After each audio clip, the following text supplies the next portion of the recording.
Hello बच्चों, स्वागत है आपका O2 एंड डिजिटल एजुकेशन में। मैं तरुण, बायो टीचर। आज क्लास 12 कुछ डायग्राम्स की बातें करेंगे जो बोर्ड के लिए इंपॉर्टेंट है और एग्जाम में आते हैं और उनसे रिलेटेड क्वेश्चन आते हैं। लॉजिकल क्वेश्चन, एक एक मार्क्स के ऑब्जेक्टिव भी यहाँ से बनते हैं और वो आपको एग्जाम में जरूर मिलेंगे। तो प्यारे बच्चों, माइक्रोब्स इन ह्यूमन वेलफेयर, हमारे लिए माइक्रोब्स का क्या क्या रोल है, कुछ ऐसे माइक्रोब्स के आज हम नाम डिस्कस करेंगे और उनका यूज क्या है वो देखेंगे। प्रिय विद्यार्थियों, microbial bio control agent, clear? BT, bacillus thuringiensis, BT cotton, you know BT cotton, जो कि क्या है, कुछ इंसेक्ट्स को ऑटोमेटिक मारने के काम आता है। बीटी एक बैक्टीरिया का नाम है, बैसिलस thuringiensis। इससे एक टॉक्सिक जीन निकाली जाती है। बीटी से एक टॉक्सिक जीन, बीटी जीन, यहां से एक बीटी जीन को निकाला जाएगा। बीटी जीन वो टॉक्सिक जीन है कि जिसको इंसेक्ट आएगा, खाएगा और मर जाएगा, उसके अलावा और कोई नहीं मरेगा। Means only arthropods. This is poison only for arthropod. Arthropod के लिए ही क्या है, ये जहर है, not for ruminant and humans and other animals, क्योंकि वहां पर फॉरगट, मिडगट एंड हाइंडगट है। और जो मिडगट का पीएच है, वहां पर ये जो बीटी टॉक्सिन है क्या कर देता है, मिडगट को ब्लॉक कर देता है, जिसकी वजह से जो इंसेक्ट है वो डेड हो जाता है, मर जाते हैं, उनकी जो गट है वो ब्लॉक हो जाती है। तो ये टॉक्सिन बनाता है, इंपोर्टेंट है, यहां से क्वेश्चन पूछा जाता है। Pesticide, pest control, insecticide, insect control के लिए काम, और सिम्बायोटिक रिलेशन है बिटवीन टू ऑर्गेनिज्म, एक दूसरे को फायदा पहुंचाए। तो टर्म्स के बीच में तो मैंने सोचा थोड़ा बता दिया जाए, ठीक है। यहां से अब अगर हम देखें, ट्राइकोडर्मा एक फंगस है। ट्राइकोडर्मा क्या है, फंगस है, स्पीसीज है, जो कि क्या कर रही है, बायो कंट्रोल एजेंट है बहुत सारे प्लांट पैथोजेंस के लिए। तो पूछा जाता है कि व्हाट इज ट्राइकोडर्मा, तो ट्राइकोडर्मा आप लिख सकते हैं क्या है, एक फंगस है, जो कि क्या है, रूट इकोसिस्टम में देखने को मिलता है। पूछा गया था कि व्हाट आर वैक्यूलोवायरस, तो you can say वैक्यूलोवायरस are nucleo पॉलीहेड्रोवायरस। ये भी इंपॉर्टेंट पॉइंट है। न्यूक्लियोवायरस क्या है, पॉलीहेड्रोवायरस है ना। It attacked insect other arthropods and other arthropods. ये इंसेक्ट पे क्या करते हैं, अटैक करते हैं, और अदर आर्थ्रोपोड्स पर भी अटैक करते हैं, ठीक है। तो ये था आईपीएम के लिए जो मैनेजमेंट प्रोग्राम होते हैं उनके लिए भी ये गुड है ना। यहां से क्वेश्चंस पूछे जाते हैं। माइक्रो बायो फर्टिलाइजर की तरह भी यूज किए जाते हैं, है ना। कुछ स्मॉल एल्गीज भी यूज किए जाते हैं फॉर बायो फर्टिलाइजर, है ना। Nostoc, Anabaena, Oscillatoria. तो हम यहाँ पर एग्जांपल देख रहे हैं किसका, राइजोबियम। राइजोबियम लेग्यूमिनेसी फैमिली के अंदर लेग्यूम्स जो है उनकी रूट के अंदर मिलते हैं। राइजोबियम लेग्यूमिनिसोरम, राइजोबियम लेग्यूमिनिसोरम है, जो कि एक बैक्टीरिया है।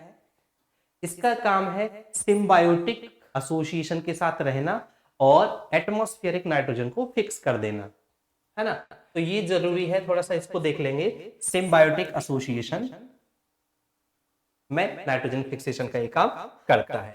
नेक्स्ट है बच्चों mycorrhiza. This is also symbiotic association. जैसे लाइकेन था ना सिम्बायोटिक एसोसिएशन, हम पढ़ते थे लाइकेन सिम्बायोटिक एसोसिएशन, है ना। ऐसे ही क्या है, लाइकेन तो है एल्गी और फंजाई के बीच में। एल्गी और फंजाई का जो सिम्बायोटिक एसोसिएशन है, एल्गी क्या है, तुम मुझे पानी दो, मैं तुम्हें खाना दूंगी, ये एल्गी का है। ओके, एल्गी तुम मुझे पानी दो, मैं तुम्हें खाना दूंगी, तो तेरी मेरी जो दोस्ती बिल्कुल पक्की। तो ये साथ साथ जीते हैं, ठीक है। एक ने साथ जोड़ा तो छोड़ा तो दूसरा मर जाएगा। तो सिम्बायोटिक एसोसिएशन है। कौन सा एसोसिएशन है बच्चों, सिम्बायोटिक एसोसिएशन, जिसको हम लाइकेन बोल रहे हैं। क्या बोल रहे हैं, lichen. It is symbiotic association of fungi. ये माइकोराइजा के लिए भी यहाँ पर बताया गया कि जो हायर प्लांट्स होते हैं, पाइनस की जो रूट्स हैं, उन रूट्स के अंदर मिलता है क्या हमें, mycorrhiza association with fungus. Fungus वहां पर रहती है। अब फंगस तो फूड से प्लांट से फूड इनटेक कर रही है, बदले में क्या उसको न्यूट्रिएंट्स एंड वाटर एब्जॉर्ब में, वाटर कंडक्शन में हेल्प कर रही है ना? तो फूड मिल रहा है फंगस को तो, लेकिन fungal symbiotic absorb phosphorus from soil and pass into plant, plant को क्या मिल रहा है, न्यूट्रिशन मिल रहा है। क्लियर? तो दोनों का क्या हो गया, एसोसिएशन हो गया। Cyanobacteria you know very well, cyanobacteria blue green algae का दूसरा नाम है। ठीक, तो साइनोबैक्टीरिया भी माइक्रोब्स में आते हैं, ऑटोट्रॉफ्स हैं और नाइट्रोजन फिक्सेशन में भी हेल्प करते हैं, जैसा कि एनावीना, नॉस्टॉक है ना, ऑसिलेटोरिया है ना, ये कई सारे क्या है, एल्गीज हैं, ब्लू ग्रीन एल्गी हैं, जिनका काम है एटमॉस्फेरिक नाइट्रोजन को फिक्स करना। और प्लांट्स को तो नाइट्रोजन चाहिए ही चाहिए भाई, डीएनए के अंदर तो नाइट्रोजन, अमीनो एसिड्स के लिए तो नाइट्रोजन, आरएनए को तो नाइट्रोजन, प्रोटीन्स में नाइट्रोजन मॉलिक्यूल्स इज मस्ट, है ना। तो ये है। अब एक और इंपॉर्टेंट टॉपिक है बच्चों, हार्डी विनबर्ग प्रिंसिपल, पिछले चैप्टर का है ना, प्रीवियस चैप्टर से ये टॉपिक है, Hardy Weinberg principal. Hardy Weinberg principal के अकॉर्डिंग क्या है, frequency of alleles remain constant, जो फ्रीक्वेंसी है अलील्स है वो क्या रहती है, हमेशा सेम बनी रहती है, फ्रीक्वेंसी है ना। हम एक बार समझेंगे यहाँ पर, alleles you know, genes always in pair, और जीन्स का जो पेयर है तो क्या है, वो एलील्स है। स्टेट दैट, क्या कहता है रूल, क्या कहता है, एक बार देख लेते हैं। Allele frequency in a population are stable, कब तक स्टेबल है, जब तक उसको डिस्टरबेंस ना किया जाए, है ना, constant from generation to generation. अगर कांस्टेंट है, अगर क्या ना हो, म्यूटेशन ना हो, sudden change in gene, what is mutation, sudden change in gene, genetic drift, कोई स्पेशल वैरायटी ना एक साथ अपने आप को रिप्रेजेंट करे, genetic drift, natural selection, nature कोई चीज एक्सेप्ट या फिर रिजेक्ट ना करे। तो नेचुरल सिलेक्शन, जेनेटिक ड्रिफ्ट और म्यूटेशन अगर ना हो तो the frequency of Aleel remain constant from one generation to next generation. This is the law of Hardy Weinberg principle, is the principle of Hardy Weinberg. ठीक है, तो ये देख लीजिएगा। यहां से अगर हम इस इक्वेशन को भी मैथमेटिकली देखना चाहें तो वेरी इजी, अलील्स है पेयर में होते हैं, देख सकते हैं यहाँ पर। अगर जैसे a प्लस बी का स्क्वायर देखा जाए तो a square plus b square plus 2ab है ना, एज इट इज यहाँ पर कि जो अगर p and a represent in a diploid cell, है ना, p and a represent the frequency of allele A and allele A. The frequency of A individuals है ना, simply p square plus q square. तो finally p square plus q square plus 2pq है ना, p square plus q square plus 2pq remain constant है ना। अगर p plus q square किया जाए, p plus q का होल वर्क किया जाए तो क्या निकल के आता है, P square plus Q square plus 2pq, means जो फ्रीक्वेंसी है वो क्या रहती है, रिमेन सेम रहती है। तो यही हार्डी विनबर्ग का प्रिंसिपल है। तो प्यारे बच्चों, अब हम बात कर रहे हैं कुछ इंपॉर्टेंट डायग्राम्स की। ये तो हमने डायग्राम्स से पहले कुछ पॉइंट्स थे जो क्लियर करे, अब मेन जो डायग्राम है नेक्स्ट उनको हम बात कर लेते हैं एक बार, माइक्रोब्स या फिर इन ह्यूमन वॉलफेयर के अंदर। तो ये जो हमारे डायग्राम्स हैं, ठीक है, ये जो हमारे डायग्राम्स हैं, इनमें पहला एक डायग्राम है मलेरिया लाइफ साइकिल। मलेरिया मच्छर से होता है, लेकिन मच्छर नहीं करता है मलेरिया, मच्छर जो चीज छोड़ता है वो मलेरिया करता है, और उसका नाम है प्लाज्मोडियम। क्या, प्लाज्मोडियम। प्लाज्मोडियम है बॉडी के अंदर, जब आएगा क्या, मलेरिया। मच्छर है, मलेरिया फैलाता है, करता नहीं है, फैलाता है। ओके, तो प्लाज्मोडियम, मच्छर आता है, आने के बाद क्या है, हमारे अंदर क्या छोड़ता है, कुछ स्पेशल स्पोरोजोइट, प्रोटोजोवन है ना, क्या छोड़ेगा अंदर, प्रोटोजोवन, स्पोरोजोइट को छोड़ता है। स्पोरोजोइट जैसे ही एंट्री मारते हैं, जैसे ही स्पोरोजोइट एंट्री मारते हैं, क्या होता है, मल्टीप्लीकेशन स्टार्ट। अभी हमको कहीं पे छोड़ा जाए तो हम सबसे सूटेबल कंफर्ट जगह पे जाके रहना स्टार्ट कर देंगे, जहाँ पे क्या सब कुछ खाना पीना रहना आराम से। ऐसे ही हमारी बॉडी में जैसे ही स्पोरोजॉइट एंट्री करता है, पूरी बॉडी में सर्च करने के बाद स्पोरोजॉइट को सबसे सूटेबल प्लेस क्या मिलता है, हमारा लिवर।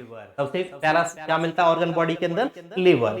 अब स्पोरोजॉइट तो चाहे मच्छर ने यहाँ छोड़ा चाहे यहाँ छोड़ा, कहीं भी बॉडी में सर्कुलेट होके आ जाएगा, कहाँ, लिवर पर। इनसाइड लिवर क्या होगा, multiplication. Sporozoite enter into liver, then multiplication will start, multiply। हाँ जी, अपनी संख्या बढ़ाएगा, नंबर बढ़ाएगा, तभी तो कुछ कर पाएगा। इतनी बड़ी बॉडी को अगर नुकसान पहुंचाना है तो स्पोरोजॉइट को क्या करना पड़ेगा, अपने आप को मल्टीप्लाई करेगा। भीड़ बना, आर्मी बना ली स्पोरोजॉइट की उसने। एसेक्सुअली रिप्रोडक्शन कर करके क्या कर लिया उसने, अपने आप को रिप्रोड्यूस कर लिया in liver cell, inside liver cell. जब लिवर सेल में प्रॉपर अच्छा कर लिया उसने, अपना अमाउंट बढ़ा लिया, देन एंटर इनटू आरबीसीज। अब क्या है, इंसान के अंदर जो आरबीसी है वहां पर क्या करता है, वो अपने आप को मल्टीप्लिकेट करने की कोशिश करता है। मल्टीप्लिकेट करता गया और आरबीसी में जब मल्टीप्लिकेशन करता है तो गैमीट्स फॉर्मेशन होता है। क्या फॉर्मेशन होता है, gametes. Male and female gametes will form. ये मेल है, ये फीमेल है, gametes will form asexually in RBC. इसका मतलब पहले स्पोरोजॉइट आया, उसने लिवर सेल में अपने आप को बढ़ाया, फिर उसने अपने आप को आरबीसी में पहुंचाया, आरबीसी में जाके गैमीट को बनाया। गैमीट बनाने के बाद अभी ब्लड में ही रहेंगे, अभी फ्यूज नहीं होंगे। गैमीट फ्यूज होंगे इनसाइड मॉस्किटो अगेन, मच्छर ने छोड़ा, मच्छर में जाके फ्यूजन करेंगे गैमीट्स इनसाइड गट। अब अगेन कोई मॉस्किटो फिर से आता है और फिर से खा जाता है। खाने के बाद ब्लड सक कर लेता है एज अ मील, है ना, उसने तो अपना खाना लिया मील की फॉर्म में, है ना, ब्लड मील की फॉर्म में लिया गैमीट्स को। अब वो गैमीट्स क्या करते हैं, जो मॉस्किटो है उसकी गट के अंदर पहुंच जाते हैं। गैमीट्स कहां पहुंच गए, गट के अंदर। देन फर्टिलाइजेशन क्या हो जाता है, fertilization and development of new sporozoites. लिखा हुआ है sporozoites salivary in salivary glands fertilization and development take place in the mosquito intestine. Mosquito की इंटेस्टाइन के अंदर सूटेबल पीएच होता है, सूटेबल पीएच है तो उसकी वजह से वहां पर फर्टिलाइजेशन हो जाएगा, जिसकी वजह से जाइगोट विल फॉर्म। अब जाइगोट विल फॉर्म हो तो मल्टीप्लिकेशन फिर से, बेटा फिर से रेडी फॉर फर्दर इन्फेक्शन। मच्छर तैयार है फिर से मलेरिया फैलाने को। तो ये लाइफ साइकिल है। लाइफ साइकिल कंप्लीट्स इन 2 होस्ट। याद रखेंगे, मच्छर के बिना मलेरिया नहीं जाएगा और इंसानों के बिना भी मलेरिया आगे मल्टीप्लिकेट नहीं होगा। मलेरिया है, टाइफाइड है, तो विडाल टेस्ट से जिसको पता लगाया जाता था। सैल्मोनेला टाइफी है कॉजेटिव ऑर्गेनिज्म, तो टाइफाइड फीवर अलग है, मलेरिया फीवर अलग है। तो एग्जाम में दोनों में से कभी कभी पूछ लिए जाते हैं। तो ये तो लाइफ साइकिल इंपॉर्टेंट है, आती ही है। नेक्स्ट है बच्चे एंटीबॉडी। ये एंटीबॉडी का कार्टून है, लेबलिंग के लिए कई बार पूछा जाता है। डाइसल्फाइड बॉन्डिंग है, कौन सी बॉन्डिंग है, डाइसल्फाइड, ये S S S S disulphide bonding है। एंटीबॉडी है एंटीजन, जो एंटीजन है, जो पैथोजन है या फिर जो पार्टिकल है, फॉरेन पार्टिकल के साथ ये बाइंड होता है और ये लाइट चेन है, ये हैवी चेन है, बड़ी चेन है तो हैवी चेन है, लाइट चेन, हैवी चेन, और ये disulphide bond and antigen binding site. ये नेम आपको दिमाग में रख लेने, वेरी सिंपल है, खींचने के लिए भी आसानी से आप इसको बना सकते हैं। यहां पर सभी डाइसल्फाइड बॉन्ड, सब डाइसल्फाइड बॉन्ड है। क्लियर हो गया। नेक्स्ट डायग्राम देख लेते हैं फटाफट। Retrovirus life cycle, very important topic. ये लाइफ साइकिल है रेट्रोवायरस की। कोई भी वायरस है, अगर कोई भी वायरस यूकैरियोटिक सेल में एंट्री मारता है, अगर कोई भी वायरस यूकैरियोटिक सेल में एंट्री मारता है, वायरस प्रोकैरियोटिक भी नहीं है, यूकैरियोटिक भी नहीं है, वायरस तो लिविंग और नॉन लिविंग के बीच की सीरीज है। लेकिन वायरस अगर सेल के अंदर एंट्री मारता है जहां पर जेनेटिक मटेरियल डीएनए है, तो वायरस के अंदर तो जेनेटिक मटेरियल आरएनए होता है, वायरस के अंदर तो जेनेटिक मटेरियल आरएनए है, तो वो आरएनए डायरेक्ट डीएनए से कांटेक्ट नहीं कर सकता। इस रास्ते में ही suppose this is your cell, this is animal cell, ये क्या है? एनिमल सेल है। अब इस एनिमल सेल के कांटेक्ट में वायरस आता है। जैसे ही वायरस एंट्री करता है तो you know very well genetic material will enter. यहां से केवल क्या एंट्री मारता है? Genetic material, only genetic material entry मारता है।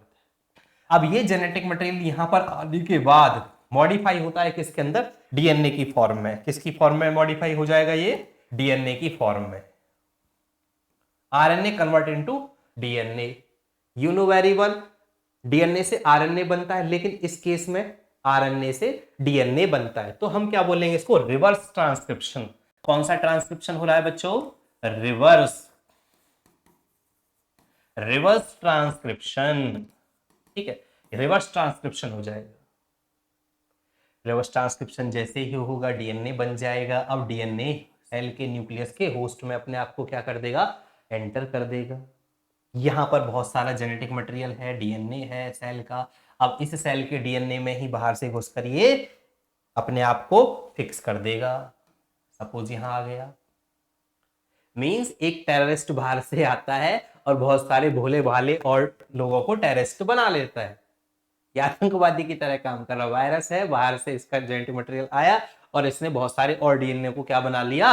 अपने ही जैसा बना लिया, पैथोजेनिक बना लिया। क्या बना लिया? पैथोजेनिक। अब सब मिलके क्या करेंगे? डिस्ट्रक्शन, विनाश करेंगे। कोरोना में यही तो हुआ था। एक वायरस आया था लंग्स में, बहुत सारी मल्टीप्लीकेशन हो गया। बहुत सारा मल्टीप्लीकेशन, उसने फिर क्या कर दिया? जो लंग्स थे उनके पोर्स को ब्लॉक कर दिया।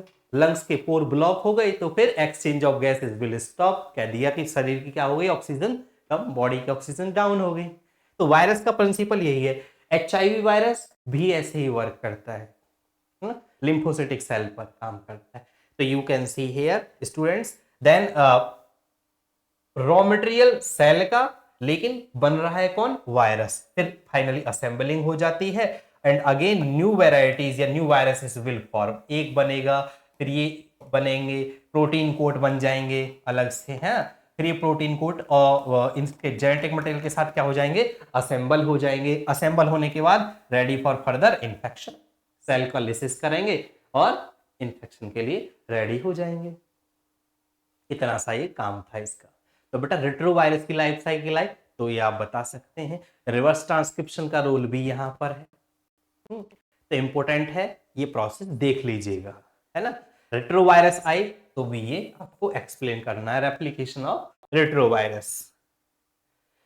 बायोटेक्नोलॉजी, जैसा कि मैंने कई बार बताने की कोशिश भी की है। बायोटेक्नोलॉजी क्या है? एक्सचेंज, हेरा फेरी। किसकी हेरा फेरी? डीएनए की। बायोटेक्नोलॉजी क्या है? जेनेटिक मटेरियल की हेर फेर फॉर ह्यूमन मैनिपुलेशन। इंसान अपने फायदे के लिए क्या, डीएनए को तोड़ जोड़ के मरोड़ के कुछ अपने फायदे का बना लेता है। दिस इज बायो, लिविंग्स के साथ टेक्नोलॉजी, बायोटेक्नोलॉजी। तो यहां पर बायोटेक्नोलॉजी में क्या है? हेरा फेरी of DNA, exchange of DNA. यहां पर बच्चों हेर फेर किया गया है, लेकिन किसके साथ? डीएनए के साथ। रेस्ट्रिक्शन एंजाइम से हम क्या करते हैं? कट करते हैं। मॉलिक्यूलर सीजर है ये हमारे रेस्ट्रिक्शन एंजाइम। और रेस्ट्रिक्शन एंजाइम कुछ ऐसे स्पेशल सीक्वेंस पर कट लगाते हैं जो क्या है, आगे से पढ़ो चाहे पीछे से पढ़ो वो सेम होते हैं। पैलेंड्रोमिक जीन सीक्वेंस, क्या कहते हैं इन्हें? इनको कहते हैं palindromic gene sequence. Palindromic gene sequence, GAATTC, GAATTC, GAATTC, GAATTC same है। रेस्ट्रिक्शन एंजाइम अगर कट करेगा तो वो सेम प्लेस पर ही कट करेगा। जैसे यहां पर कट किया रेस्ट्रिक्शन एंजाइम ने, तो उसने यहां से इस पीस को हटा दिया, है ना। ऐसे ही जब इस पे उसने रेस्ट्रिक्शन एंजाइम ने काम करा तो यहां से भी उसने इस पीस को हटा दिया, एक पीस को, है ना, जो पीस वहां पर बचा हुआ है। जैसे यहां से इसने किसको निकाल दिया? ये GAATTC। ऐसे ही यहां पर इसने किसको निकाल दिया? इस G को छोड़ दिया और AATTC को निकाल दिया यहां से, है ना, इस पीस को निकाल दिया। और फाइनली क्या बन गया हमारा? ये पीस आ गया और फिर दोनों का जॉइंट हो गया और फिर से एक नया सीक्वेंस बन गया GAATTC। तो जोड़ने के लिए कौन सा एंजाइम यूज हुआ? Ligase, ligase enzyme. तोड़ने के लिए क्या हुआ? Restriction enzyme. कौन सा? Restriction enzyme. लिखा नहीं है, कोई नहीं, रेस्ट्रिक्शन एंजाइम। तो एंजाइम कौन सा है? Restriction, restriction enzyme will use.